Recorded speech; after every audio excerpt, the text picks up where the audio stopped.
Hello students, उम्मीद करती हूँ आप सब खैरियत से होंगे। आज का हमारा टॉपिक है सीड हैबिट।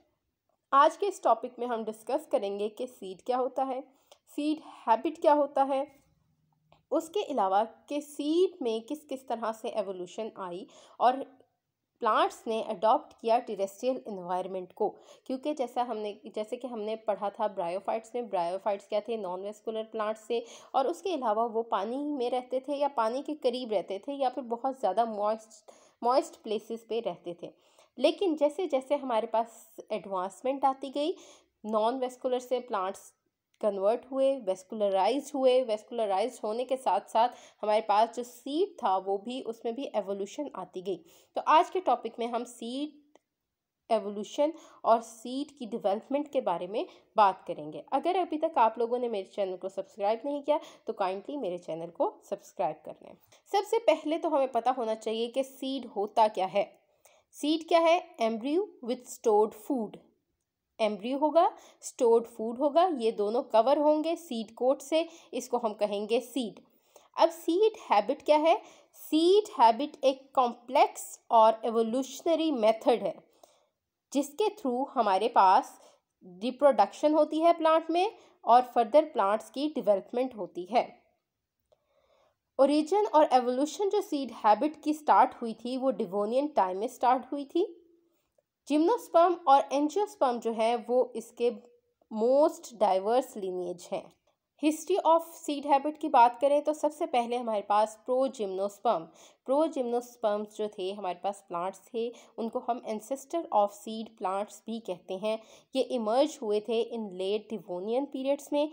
प्रोजिम्नोस्पर्म्स के जो फॉसिल्स थे उन्होंने मॉर्फोलॉजी अपनी शो की थी लाइक सीड प्लांट्स, यानी कि उनकी जो मॉर्फोलॉजी थी वो मिलती थी सीड प्लांट्स से, लेकिन इनमें कोई भी सीड या सीड लाइक स्ट्रक्चर नहीं था, जस्ट इनकी मॉर्फोलॉजी मैच होती थी विद सीड प्लांट्स।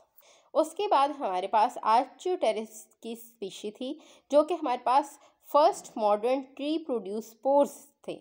इस स्पीशी में क्या खासियत थी कि इसने हेट्रोस्पोरी की थी। सबसे पहले हेट्रोस्पोरी मतलब hetero mean different, spory mean spores, यानी कि इसमें सबसे पहले स्पोर्स फॉर्मेशन का एडवांस सिस्टम आया था जिसमें इसने हेट्रोस्पोरी यानी कि मेगास्पोर्स और माइक्रोस्पोर्स बनाए थे। मेगास्पोर्स में हमारे पास हैप्लॉइड फीमेल स्पोर्स बनेंगे और माइक्रोस्पोर्स में हमारे पास हैप्लॉइड मेल स्पोर्स बने। Fossil of seed bearing ferns, कुछ ऐसे फर्न्स के फॉसिल्स भी मिले जिन्होंने सीड लाइक स्ट्रक्चर जो है सिमिलैरिटी शो की थी। उसके बाद हमारे पास किस तरह से हमारे पास सीड में एवोल्यूशन आई, ये स्टेप बाय स्टेप इसको डिस्कस करेंगे जो कि हमारे पास सीड की एवोल्यूशन में इन्वॉल्व हैं। तो सबसे पहला क्या था? Development of heterospory. Second one is retention of megaspore inside the megasporangium. Third, reduction in the number of megaspore. Fourth, formation of integument around the megasporangium. Fifth, evolution of ovule. Sixth, evolution of pollen tube. तो ये हमारे पास 6 major evolutionary steps थे जो कि हमारे पास seed में आए थे। तो सबसे पहला स्टेप डेवलपमेंट ऑफ हेट्रोस्पोरी कि सबसे पहले क्या हुआ कि 2 डिफरेंट टाइप्स के स्पोर बने जो कि माइक्रोस्पोर और मेगास्पोर्स थे। माइक्रोस्पोर से मेल गैमीटोफाइट डेवलप हुआ और मेगास्पोर से फीमेल गैमीटोफाइट डेवलप हुआ। फिर retention of megasporangium inside the megaspore कि हमारे पास पहले क्या होता था कि पहले जो प्लांट्स थे वो क्या करते थे, मेगास्पोर्स को शेड कर देते थे इनटू द एनवायरनमेंट। लेकिन विद द एवोल्यूशनरी चेंजेस क्या हुआ कि रिटेंशन यानी कि मेगास्पोरेंजियम जो था वो अपने अंदर ही मेगास्पोर को प्रोटेक्ट करने लगा, रिटेन रखने लगा और मेगास्पोरेंजियम के अंदर ही फीमेल गैमीटोफाइट डेवलप होना शुरू हो गया। Third one is reduction in the number of megaspores. Starting में क्या होता था कि बहुत ज़्यादा मेगास्पोर्स एक मेगास्पोरेंजियम में बनते थे, लेकिन विद द एवोल्यूशन ये जो मेगास्पोर्स थे इनका नंबर कम होना शुरू हो गया। प्रिमिटिव वेस्कुलर प्लांट्स में 4 मेगास्पोर्स प्रोड्यूस होते थे मियोसिस के थ्रू, लेकिन बाद में हायर प्लांट्स में क्या हुआ, ओनली 1 मेगास्पोर्स डेवलप होता था और 3 मेगास्पोर्स जो हैं वो डीजेनरेट हो जाते थे, जैसे कि आप लोग को डायग्राम में नज़र आ रहा है।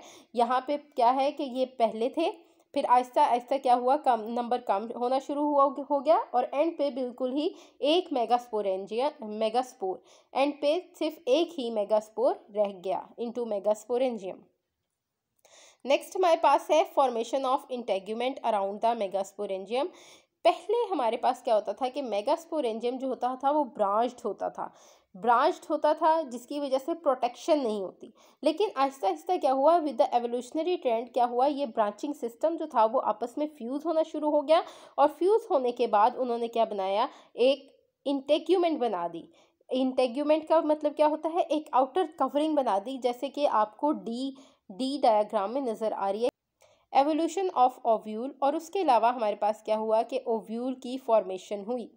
अब बेसिकली ओव्यूल होता क्या है, the integument megasporangium and megaspore are collectively called ovule. यानी कि हमारे पास अगर मेगास्पोरेंजियम है और मेगास्पोरेंजियम के अंदर मेगास्पोर है और वो एक इंटेग्यूमेंट यानी कि आउटर कवरिंग से कवर है, तो उसको हम कहेंगे ovule.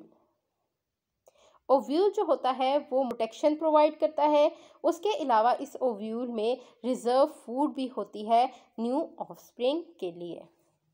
Evolution of pollen tube. Next जो हमारे पास एवोल्यूशन थी वो क्या हुआ कि हमारे पास पॉलन ट्यूब की एवोल्यूशन हुई, क्योंकि हमें पता है कि नॉन वेस्कुलर प्लांट्स जैसे कि ब्रायोफाइट्स थे, उनमें क्या होता था, वाटर नेसेसरी होता था फॉर फर्टिलाइजेशन, लेकिन सीड प्लांट्स जो हैं वो वाटर पे डिपेंड नहीं करते। तो इसलिए उन्होंने प्लांट्स ने एक स्ट्रक्चर डेवलप किया जिसको हम पॉलन ट्यूब भी कहते हैं।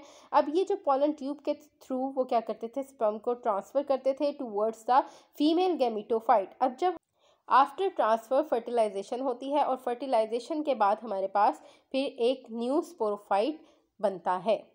Thank you for watching this video. अगर आपको वीडियो अच्छी लगी है तो काइंडली लाइक करें, शेयर करें, सब्सक्राइब करें मेरे चैनल को।